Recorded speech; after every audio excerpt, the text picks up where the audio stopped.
All right. So my name is Cliff Ravenscraft from Cincinnati, Ohio / Northern Kentucky. And then I would like to say aprende inglés gratis con mencioningles.com y anglespodcast.com.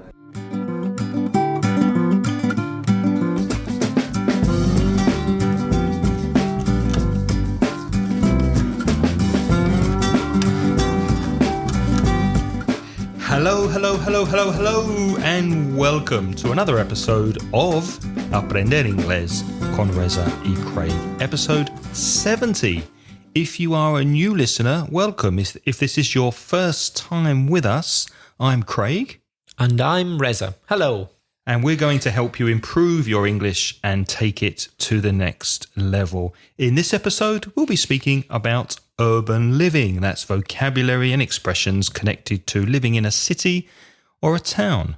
But first, I think we have some feedback, Reza. Yes, we got some feedback from Surfer Lobo on Surfer iTunes. Lobo, like Surfer Lobo. Wolf Surfer. Wolf Surfer, yeah. From Chile, and it was left on iTunes. I'll read it out. It's in Spanish. Este podcast es lo mejor que he escuchado. Thank you. Thank you. Los profesores hablan muy bien, se entiende perfecto lo que dicen y además son muy simpáticos. Thank you. Y eso hace que sus clases sean muy entretenidas. Me reí por montones cuando un profesor habló en inglés, pero con acento español. Oh, thank you very much. Thank you. And we got 5 stars from Surfer Lobo. Thank you very much, Surfer Lobo. Thank you. And if you'd like to leave us a review and some stars on iTunes, we would really appreciate it because that means that more people get to notice us and listen to Aprender Inglés con Reza y Craig.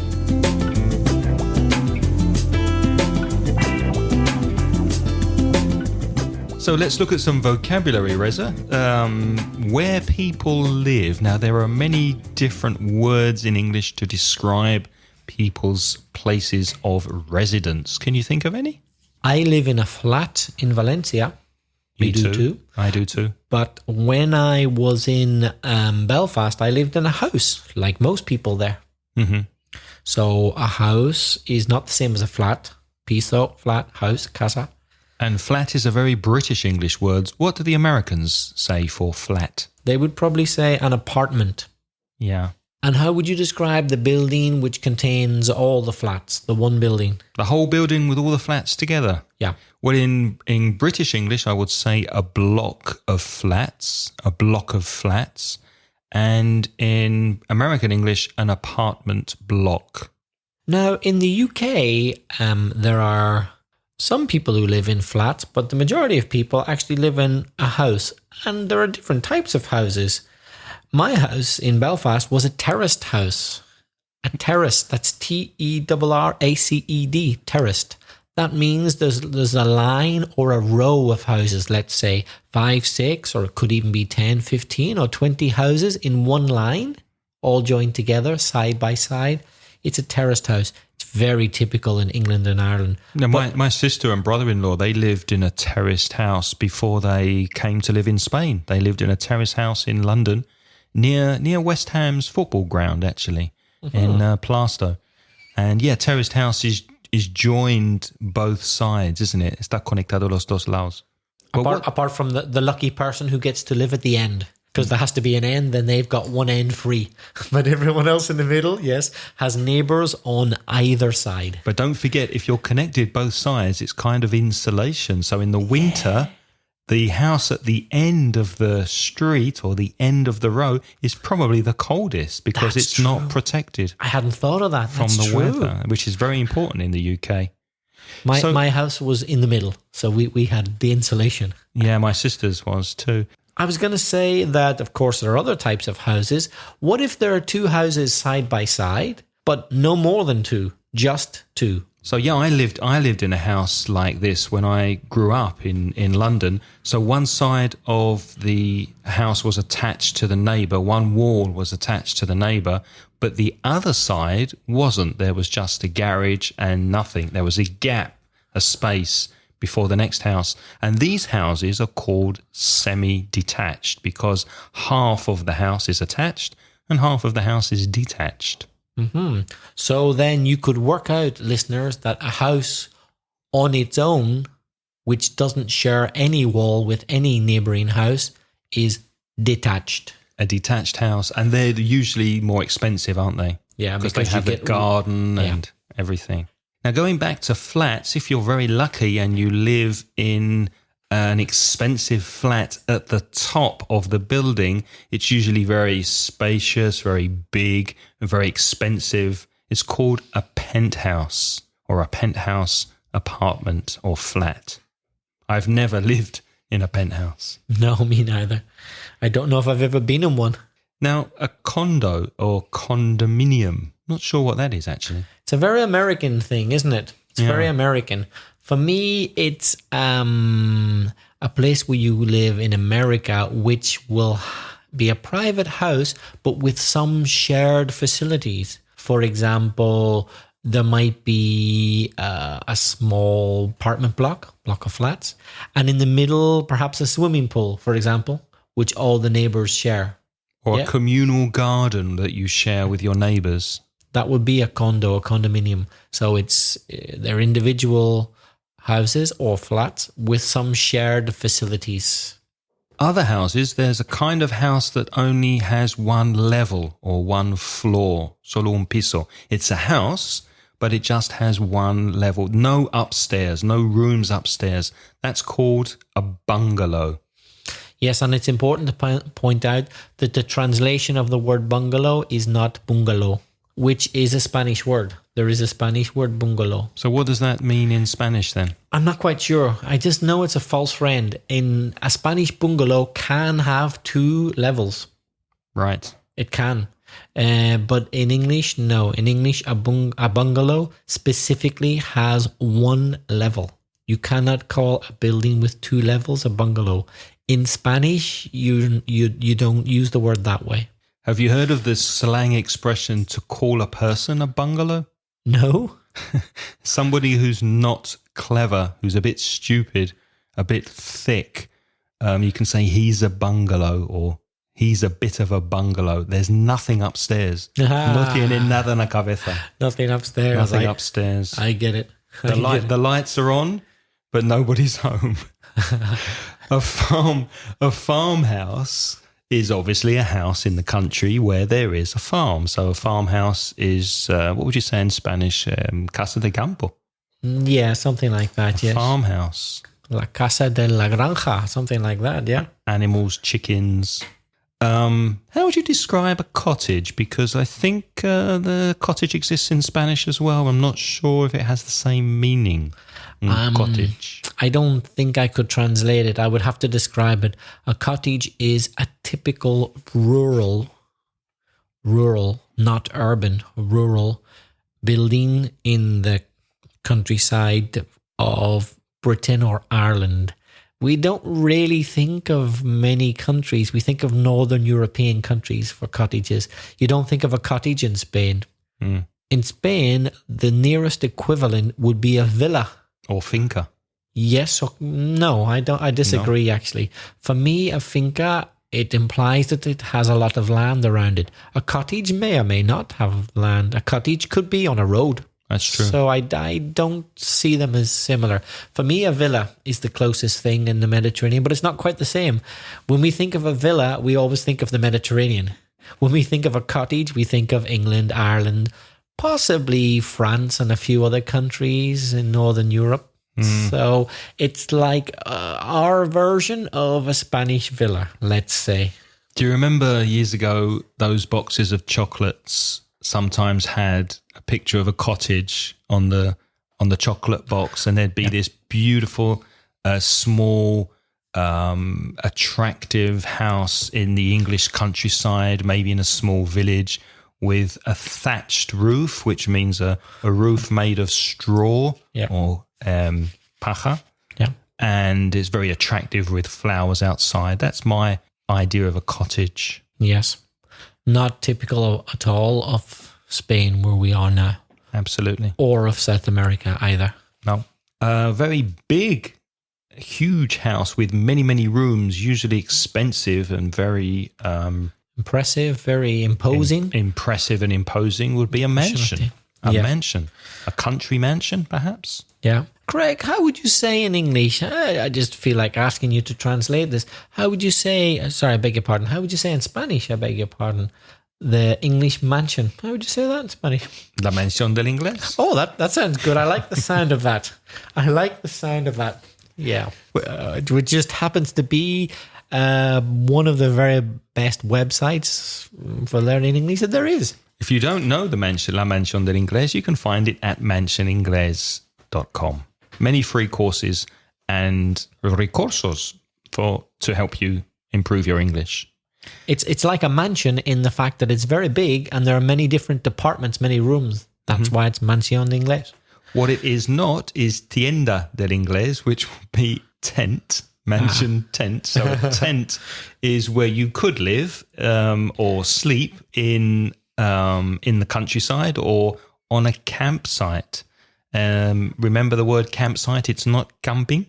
Camping is the activity. In Spanish, you'd say un camping, but it's a campsite. It's the place where you would put up a tent. Or you could live in a caravan out in the countryside. You could. What's caravan in Spanish? Isn't it caravana? I think so. Yeah. It's the same, yeah. Caravan. The Americans would probably say mobile home. Yeah. Now, it's very common in the UK if you if you have a low income, perhaps if you're living on Social Security or you have a reason to pay low rent, if you're an elderly person with no family, if you're a one-parent family, then you get help from the government, and it's possible that you live in something called a council house. A council house is a house with subsidized rent. And Greg, I think that's quite a good description, but not all of us who were brought up in a council house fit that description, I would say. were you brought up in a council house? And I wasn't brought up in a single parent family or on Social Security, but I get your point that a lot of people were. Yeah, maybe that's a common preconception. No, but it's true. I think originally council houses were designed for people on low rents and Social Security benefits, etc. But these days, I'm not sure it's the case because, of course, a lot of council houses were sold to the occupants. That's right. In fact, my nan lived on a council flat in the East End of London, and my dad's sister, my aunt, she lived in a council flat for many, many years and eventually bought it. That's exactly what my parents did. Yeah, and it's common for council flats to be on a council estate or a housing estate. So that's a collection of similar housing in one area.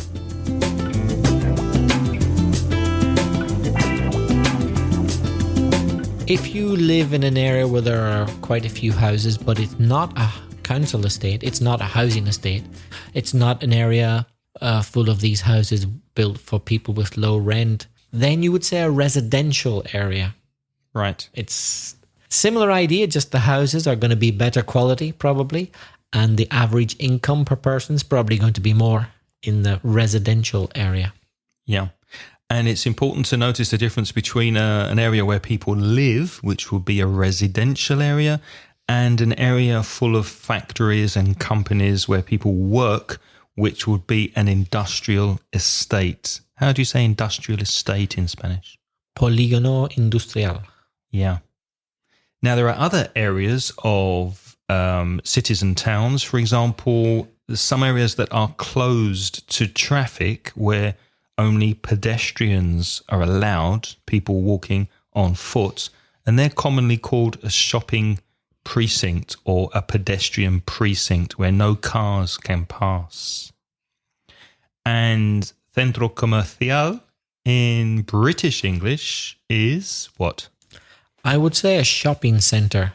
Are there shopping centres in Belfast? Is that what you call them? Yeah. Yeah. Same in the UK. Same in Britain. But what would the Americans call them?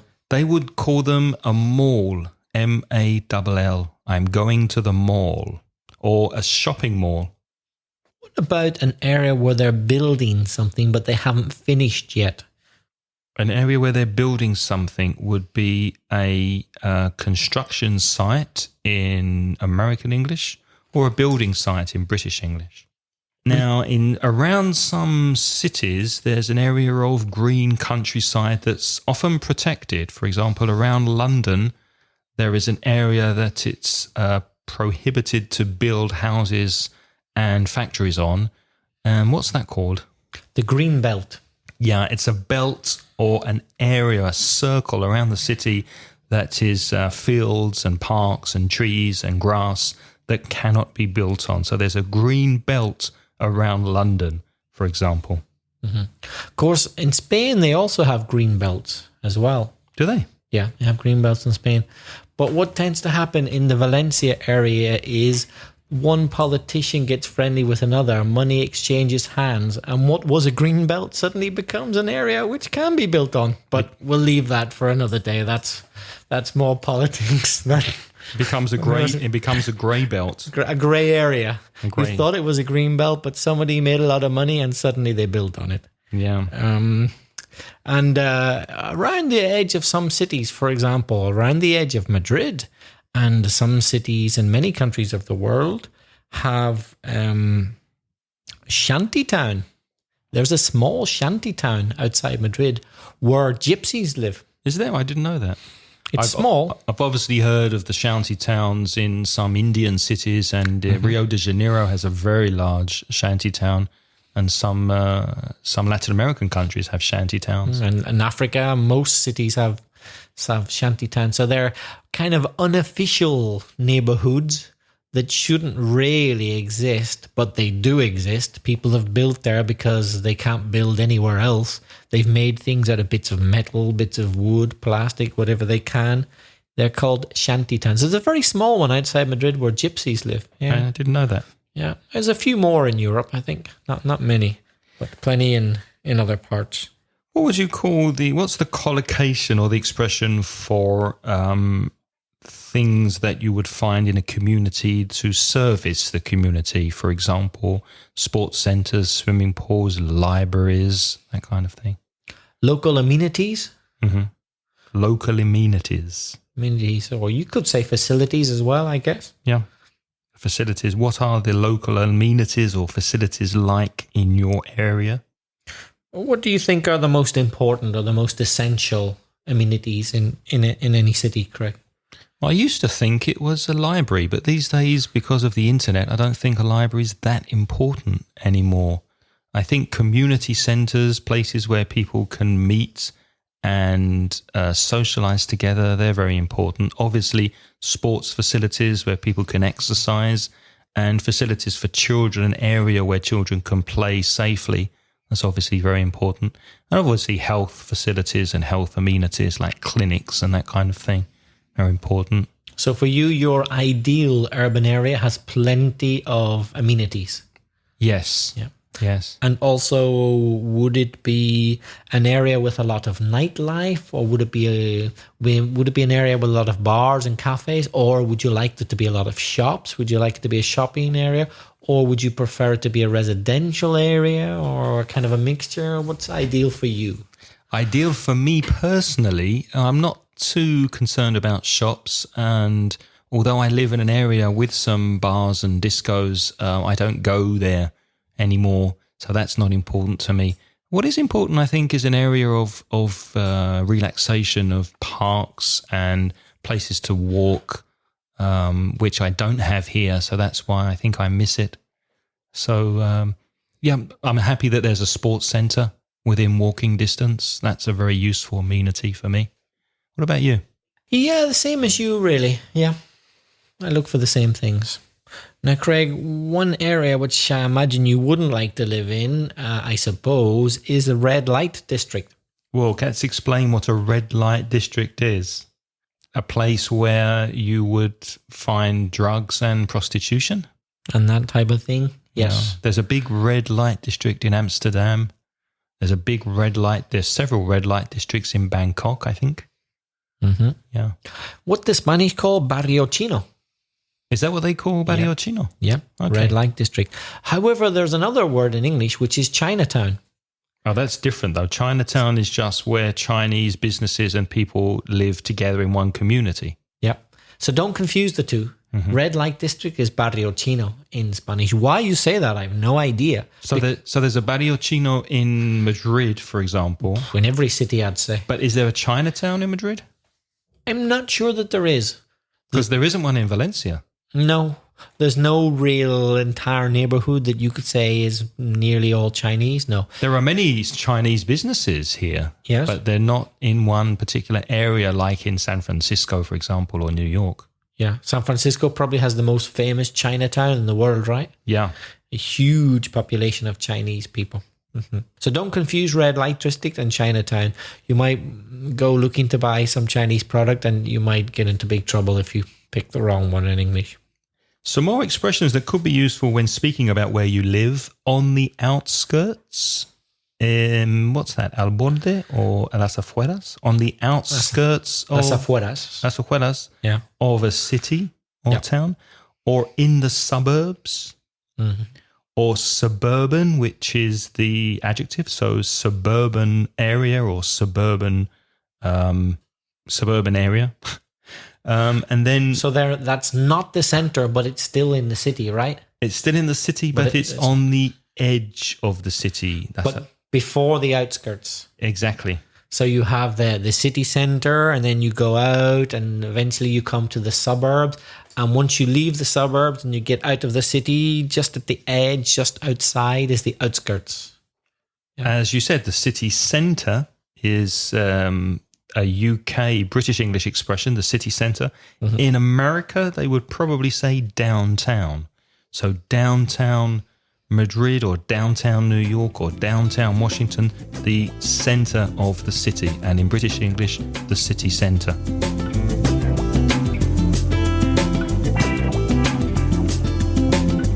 Reza, do you mind if I tell our listeners about something we like? Go ahead, Craig. Of course, it's italki.com. italki is an internet website where you can find a personal one-to-one teacher at very low cost. Why one-to-one? Well, there's that human connection with a real teacher. No software programs, no apps on your phone. It's a one-to-one class. And Reza, why do your students like one-to-one classes? Because you teach one-to-one sometimes. Because it's the most personalized way to improve your English. Yeah, it's very effective. You get a lot of talking time with your teacher, a lot of practice to improve your fluency. And you need to find the right teacher, but you can change your teacher until you find a teacher you feel comfortable with, until you find the right teacher for you. And italki are offering a special deal to our listeners, 100 free italki credits, which are called ITCs on their website.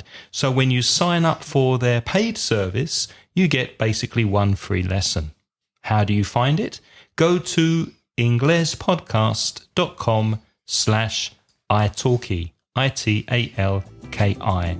Reza and I want to thank italki for sponsoring Aprender Inglés con Reza y Craig.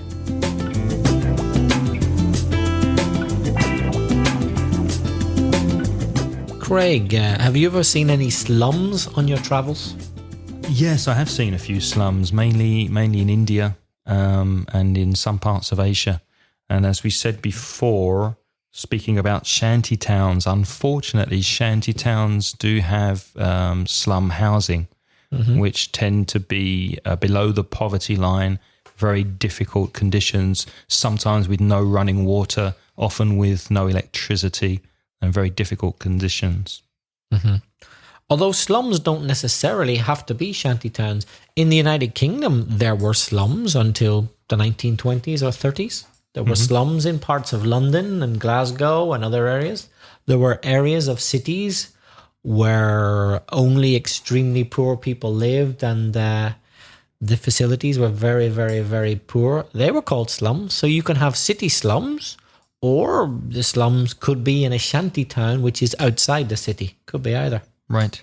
If you don't have a house or a flat, if you do not have a roof over your head, un techo, then it's common to sleep rough. To sleep rough, ROUGH, is to sleep on the street, to sleep with no housing.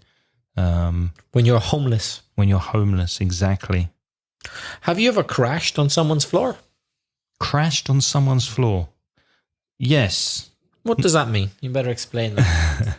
You don't plan to sleep outside of your house, or you don't plan to sleep in a place, but because of certain situation, you just sleep on the floor until the next morning. So, for example, you go to a party and you realize you're too drunk to drive home or too drunk to get home, and you say to your friend or to your mate, hey, can I crash?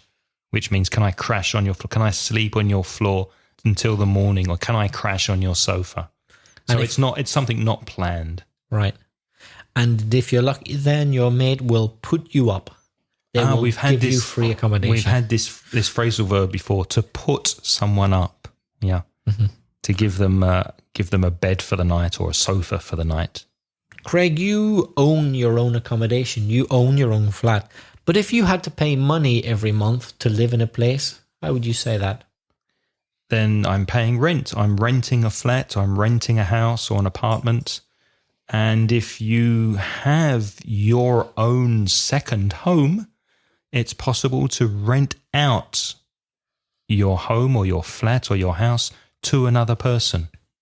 What do you call this person who rents out, who lets another person stay in their second property? You could say that they're a landlord or a landlady if they're a woman. Mm-hmm. And the person who pays the rent is the tenant. So the tenant, Tenant, rents the flat. And the landlord or landlady rents out the flat. So that's a phrasal verb, to rent out property. Let's finish our vocabulary with some adjectives describing houses, accommodation, or towns and cities. Run down, what does that say to you, Reza? If I say it's a run-down area, it's a run-down property. It needs work done in it. It has deteriorated. It's not to the standard that it used to be. So, for example, slum areas are run down. You could also say they're shabby. De mal estado. Shabby, yeah. They just don't look good. They're not being looked after. Yeah. They look depressing. Have you ever lived in a rundown area? No, I wouldn't say so. Although the area where I live in Valencia, some people used to consider it slightly run down, but then the council renovated it. They did a lot of work to fix it, and now it looks a lot better. They did it up. We've had that phrasal verb as well. They did it up, yeah. So it was to do something up. It wasn't very run down. It was slightly run down, but they fixed it. It's very nice, your area now. It's very lively. It has a lot of life. A lively area has a lot of life. And I'd also say, especially at weekends, your area is bustling. It's bustling, yes. It's bustling. Lots of people, lots of people eating outside, people going out, enjoying themselves, having coffee. It's lively. There's a lot of life in the streets. Mm-hmm. Just so people know, and a bit of free publicity, it's the area, the neighborhood of Ruzafa in Valencia, which is becoming an area which is well known for its nightlife. But when I first moved there, as I say, it wasn't at all. It was slightly run down. So it has transformed. In fact, it's only really transformed and been a hub or a centre. Hub, H-U-B, means a centre for nightlife since Reza moved there. That's probably the reason. So I think that could be the reason. Yeah, people must have heard Reza's there, this world-famous podcaster. The word got around. The word got around, and now it's a bustling, lively, picturesque. Picturesque? What's picturesque? Picturesque. It would make a nice picture. Yeah. And very cosmopolitan. Attractive. Cosmopolitan, wouldn't you say? Lots of people of different nationalities, visitors, foreigners who live there as well as the visitors. Very cosmopolitan. It is very cosmopolitan. I like it very much, your area. And it's very prosperous. Businesses are doing well there because a lot of people come there for the nightlife, to eat out in restaurants, etc. that they're making money. It's prosperous. And it's also another adjective. It's also an inner city area, which means it's inside the city. It's an inner city area. Musafa is an inner city area. More adjectives. Negative adjectives. You could say that an area or a property is dull, depressing. Have you ever been anywhere in the world that you thought was a bit dull or depressing? Have I been anywhere in the world that I thought was dull and depressing? I can't think of anywhere. I'm sure I have, but I can't think at the moment of parts of India when I was there. Parts of India were quite depressing because of mainly of the poverty. Depressing, yes, but were they dull? No, they weren't dull. They were lively. There was a lot happening, lots of life, and they're very colourful areas. But because of the poverty I saw, it was a bit depressing. Lots of homeless people in the streets, I guess. Yeah, unfortunately. Reza, if you had to choose between life in the city or living in the country, are you naturally... Would you describe yourself as a city person or a country person? Where would you prefer to live? It's a hard question, Craig. I'm a bit of both. I'm not attracted to big cities. I never have been. I wouldn't like to live in a big city. Is that why you didn't choose? You chose Salamanca and Valencia and not Barcelona and Madrid? Exactly. No offense to anyone who lives there. They're beautiful cities, as indeed is London, and I'm sure Sao Paulo and, Mexico City and Buenos Aires are as well. I'm sure they are to visit, but I wouldn't like to live in a big city myself. I like living in small cities, and Valencia is a nice size. It's just under 1 million inhabitants. It's a perfect size. You can get around. That means travel easily. You can travel from the inner city to the suburbs, to the outskirts in 15 minutes, Yeah. I really like that. Yeah, me too. It's not too crowded. There's plenty of space. So you don't see yourself as a country person, living in a small village in the middle of nowhere, very rural? Even though I like Valencia because it's a small city, even then I like to get away from the people sometimes. So I do like life in the countryside as well. I have a suspicion that when I'm older, I'll probably move to the countryside. When I've seen enough of the city and I can say, I've been there, I've done that, got the t-shirt. I'd be careful about that if I were you. No, what do you mean? Well, it's when you get older, when you retire, that you need to be close to a hospital, you need to be close to medical facilities, that it's more difficult for you to move around, that you need things on the doorstep, that it's nice to have a supermarket next to your flat. Well, maybe I could move to a small town rather than the countryside. A small town somewhere with, let's say, 20,000 people or 30,000 people. It might have a hospital or something nearby and the basic amenities. That might be. I think that will be probably better than living in a country cottage miles from anywhere in a farmhouse that's very far from civilization. Yeah, I think you're right. You get a nice balance that way. And also, I think it's nice to be in a smaller, caring community, because cities can be very impersonal, and it can be quite difficult to relate to people in busy cities. Whereas in a smaller town community, I think there's more contact between people. They do say, people who investigate, people who research this type of thing, say that the loneliest people in the world are found in the biggest cities, strangely. People who feel the loneliest. I can believe that, yeah. So you might be living in a city surrounded by 5, 10, 15 million people. Could be Tokyo, for example. But you feel quite lonely because although all those people are around you, they don't have any reason to talk to you or be particularly close to you. Whereas in a small town, people more or less have to be nice to you. You have to be nice to each other. There's no choice because you know everybody. If somebody is not nice to you, you're going to bump into them the next day. People will know that person is not nice. So you're kind of forced to be nice to each other, don't you think? Yeah, I do. And they're very nosy. I think people in smaller communities, they like to know what you're doing. They like to talk and gossip about you. And, if you like that or not, it's definitely there's definitely a feeling of community in a smaller town.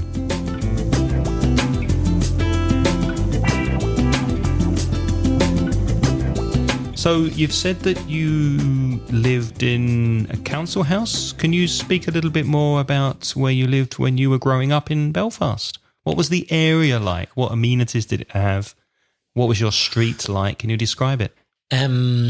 Quite a strange street in a way, because the city bus service ended in my street. It was the very last stop. And that kind of tells you a little bit about my street. So it felt like what it was, kind of the outskirts of the city. So the bus got to my area just about, but didn't go any further. So if I walked one direction down my street, I was walking into a more urban, more built up area the more I walked. But if I walked the other direction, within 10 minutes, I came across cows in fields. So there was a green belt around Belfast. Yes, and I was just at the start of the green belt. So really, within 10 minutes, I could see cows. Sounds quite nice because you had the best of both worlds. In a way, yeah, that's true. There was a school right in front of my house, which sadly closed a couple of years ago, and they demolished it. They knocked it down. They knocked it down. So now we're wondering what they're going to do with the space, because it was a school with sports facilities, with a football pitch and other facilities right in front of my house. So lots of nice open space, which was nice. Mm-hmm. But now I'm afraid they're going to build houses there now that there's no school. That's unfortunate. I hope they don't. But nobody really wants more houses to be built in their area, do they? Most people prefer to have an open space or green area in front of them. And did you have good amenities close to you? Yeah, apart from the school, there were a few local shops. No supermarket. I had to go about 10, 15 minutes away to get to a supermarket. But local shops, post office, and a GP, a doctor's surgery. So yeah, we had all the basics. Mm-hmm. What about your area? Growing up, I lived in the suburbs of London, and there were local amenities. There was a local library that I used to go to quite a lot. There was a community centre that I used to go to as a kid to play football, and used to go to the discos and meet friends there. It wasn't very close to the school, because I remember my mum used to take me every morning and bring me back every afternoon because the bus service wasn't very good. But it was well connected to the centre of London by underground, by tube. And there was a local swimming pool, some shops, and the main town was a bus ride away. So you could walk there in half an hour or 10 minutes on the bus, and you had lots of shops and department stores and the mainline train station, which connected most of the UK. So yeah, it was a nice area. It was quite green. There were trees. It was quite suburban, but it wasn't like the centre of London with everything that goes with it. So half an hour from the centre, not in the country. I liked it. It was nice and quiet. Sounds like it was. Sounds like it had a good balance. And we lived in, as I said before, a semi-detached house. I got one more question for you, Craig. Spain underwent a crisis recently.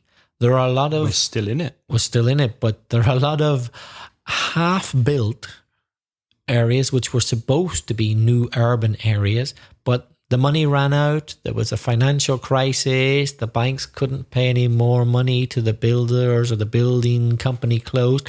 And there are these ghost towns. A ghost town is a town where nobody lives. Perhaps because they left, something happened, or perhaps they never finished it. By the way, it's also very noticeable in Ireland. In Ireland, there are a lot of ghost towns for exactly the same reason. So they're houses that have been half built and half finished and just left because the money ran out. Yeah. Or maybe there are a few unlucky people living there because they bought the houses right at the beginning, but then no more neighbours moved in because they didn't quite finish it. So those people are stuck there in half-built houses. Or there might be nobody at all. I'm sure you've seen a few in Spain, haven't you? Mm-hmm. What do you think they should do with these areas? Do you think they should finish them? Or do you think they should just demolish them and say, okay, we'll make it a green belt area? Or what can we do? Well, very often I think they're built by private companies, and the problem is, because it's not government finance, the problem is if there's no money to be made, or if the company is losing money, then there's no way they're going to carry on building properties. I think the only thing to do is to wait until the economy improves and picks up again, and then I hope with the rise in house prices that people will invest more in building and developing more amenities, and then the area will naturally build up again. But I think in times of crisis, then you just have to wait. I don't think the government are going to step in and improve the area. Mm-hmm. One final question for you. Do you prefer modern gleaming, that's shining, tall buildings, very impressive in a city, or do you like older, more quaint, but perhaps more rundown, but more historic areas of a city with more character, but not as comfortable as the new gleaming areas? Which do you prefer? I think when buildings are well conserved and well preserved and correctly restored, then it's beautiful. And I definitely think that should be the way that cities keep their character. But unfortunately, and I've seen here in Valencia in some areas that the houses are very run down, that there's no money to invest in them. And in that case, I think it can be a bad area to live in health-wise. So I think in that case, then they should be modernized and taken down. And it's really, really sad when that happens. But I think it gets to a stage where you just have to, for the sake of the people that live there, then you have to give them better housing. Mm-hmm. What do you think? I think the same as you, from what I understand. I would rather restore, I would rather return those old buildings to their previous glory, than demolish them and build new buildings which won't have as much character and won't be as good quality. Everybody knows that buildings in Europe anyway, built 80, 100 years ago, were generally much better quality than what they build today, because they just don't have the money to buy those kind of materials these days. Mm-hmm. So I prefer to restore, if possible, rather than to demolish and build characterless buildings. Let's see what happens in the Cabanyal in Valencia, just down the road, where that very question, it's about 5 minutes from where we are now, that very question is being answered being thought about as we speak. Yeah, well, that's a different question, because that could destroy a whole community. That's a road that's going through a whole community and basically dividing it, which I'm definitely against.